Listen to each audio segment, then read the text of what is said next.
So in this video, we're going to talk about Inventor. And if you don't know, Inventor is a 3D program. Some of you may have learned or heard of other programs like SolidWorks, Pro-E, Creo, NX, or even AutoCAD 3D. Or back in the older days, they used to call it solid modeling. But we're going to talk about Inventor, which is a Autodesk product. It's very useful when you're creating mechanical parts typically. So any kind of solid stuff you're going to typically do, you're going to use this program. When you first open up Inventor, you may get a screen or a window that looks like this. And this is basically the introduction, just telling you if you don't know anything about Inventor, you can start learning, or you can go right to start working. If you've never used this program before, the user guides in this software is very good. I would highly recommend that you can go and take a look at Start Learning if you want to know more than what I will teach you or show you in these videos. But they are really excellent, and when I first started off, that was one of the things that I did. But if you're ready to start, go ahead and click on the Start Working button, and this screen should go away. After you click on the Start Working tab, you should come into Inventor, and you're going to get a screen that looks similar to this. And the way that this is broken down is that you have the New tab, and this is going to just let you start off by drawing a new drawing. I will caution you first that if you don't know what units that you want to start working in, is that you do one more step. But before we get into just start drawing, I would highly recommend that you set up a project first. And a project is nothing more than something, or it tells Inventor where do you want to place all your files at. It's real simple and easy to use. Here's your list of projects that you'll have here. And if you want to create one, I would suggest selecting the project button here at the top. These are all your projects, and some of these are the default ones. If you want to create a new one, select the new icon. And if you don't have a vault, or that's more or less a data management software or additive to Inventor to keep up with your, file management actually is what it's called. That'll be something that you can use, but for this demonstration, I'm just going to use a single user project. And this is where you would give it a name. So if I wanted to call it example, or you can name it advanced, or whatever you want to do. And then here's where your location of it will be. You can change the location of it.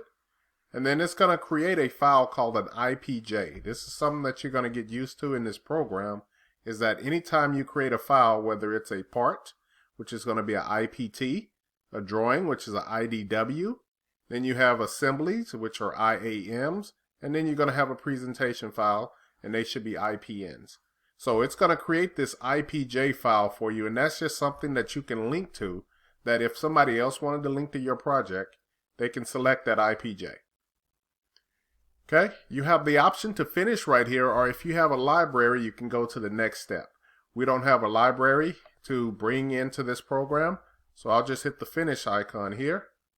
And it says, well, I did not select the correct path. Let me go back and do a path, but you can see that it did go ahead and create that for me. One caution that I also will tell you when you're creating a project is that you cannot put it on an external file or a flash drive or something of that nature. It prefers that you save all your files to a hard drive, which is fine, and then you can just copy your files over later if you want to keep them with you. Okay, so now that I have my example set up, let me go ahead and select done, and you're going to see example will pop up here. And the reason it gave me that error is that I did not pick a workspace for my program to go to. I can go ahead and add one here and just tell it to put it in that location. Oh no, I'm sorry. It's actually looking for an IPJ or a file that I want to use or associate with that.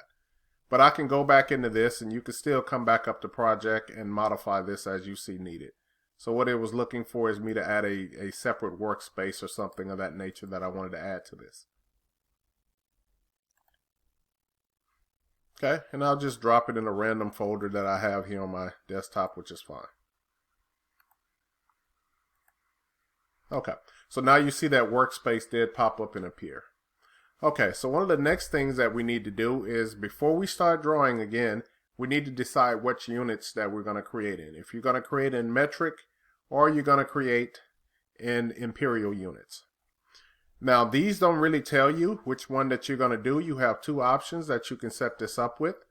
We're using the advanced tab, but if I click the fly open, you'll see that it will jump over to a basic tab, and from here you can select your English, metric, or whatever you want to do.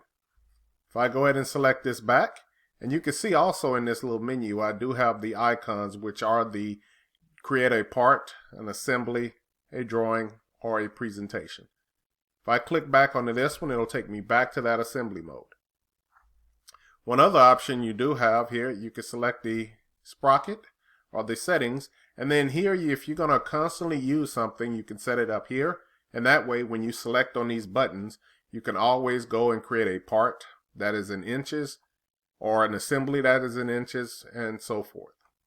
So you can select which one that you want to have here. And this is more or less one of those things that I would set up if I'm constantly using things. But you also have the option to change to metric just by going here. One of the other ways to happen is that if you don't have this menu, you can always come up and select the new icon. And from here it's going to give you that same drop down.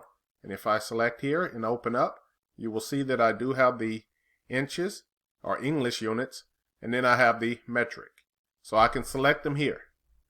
Once I have all this set up, and for example, I will go ahead and select metric, and then I will double click on the icon that I want to use. So I want to create a metric part. And you can see that I want to use a IPT, so I'm going to use the standard, and you can see standard millimeter IPT. I can hit the create button, or I can double click on this icon. Either one will work. You will give it a little second to load, and then Inventor should pop up. Okay, one of the last things I'm going to show you is that what happens just in case if you pick the wrong one or you happen to see that you're drawing something in millimeters, or if you just want to check. One way to do that is if you go to the Tools tab, and then you select Document Settings, and then from here you will see you have a Units tab. You can see that I did select millimeters out there. If I want to go ahead and change that, I can come back and say, hey, I meant to put those in inches, and then I have degrees, and then don't forget to change your mass to the pounds. Once I hit OK on that, then my units will flip over for me. Okay, so I hope you enjoyed. This is kind of the introduction of what you're going to do to set up before you start drawing or creating any parts in the Inventor. You want to make sure that you have your correct unit selected, and you want to make sure that you have a project located or where you're going to save all your files at. Okay, so I hope you enjoyed this, and this is how I would typically have my Inventor set up before I create any part, assembly, or drawing. Thank you for watching.